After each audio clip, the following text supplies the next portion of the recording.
So a lot of people will ask me, right, where do quarter turns come from? What is that thought? Where is it, and what does it mean? Well, I'll share with you this. It comes from my father. That's my dad. That's us at the Final Four a few years ago. My dad, we call him Fuzz. Don't ask me why, we call him Fuzz. He's an amazing guy. He's celebrating his 72nd birthday on Friday, and he's a lot of fun. That was about 2-3 years ago. The Final Four was in Detroit. It's one of my big rocks. It was a big thing I wanted to do, take him to the Final Four.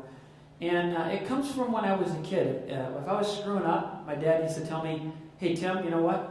Tighten up your chin strap a little bit." That was what he said. As I got older, that morphed into something very simple and very succinct. He'd say, "You know what? You're doing pretty good, Tim, but tighten it up a quarter turn, just 1 quarter turn."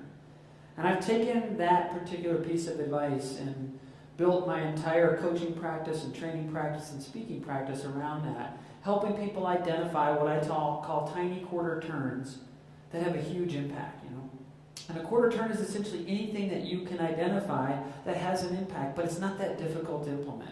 And the reason why I say that is, how many of you feel like your life is like a train running down the tracks at about 150 miles an hour? Does it feel that way at times, right? And if I said, "Hey, you got to change everything tomorrow," how easy do you think that would be? It's not easy. In fact, it's almost impossible, and it doesn't sound like any fun. And in fact, the studies tell us about 120 million Americans make New Year's resolutions.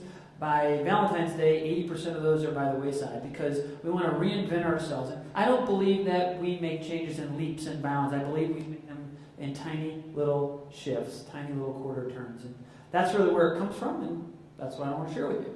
So I start every session the same way, right? Whether it's a coaching call, and I coach between 20 and 30 people one-on-one every month, and I speak a lot of conferences and sessions like this. I start every one of them the same way. I ask people to tell me something good, right? Tell me something good. There's a lot of you in the room, so we're going to do it a little differently today. But I'll share with you what it looks like.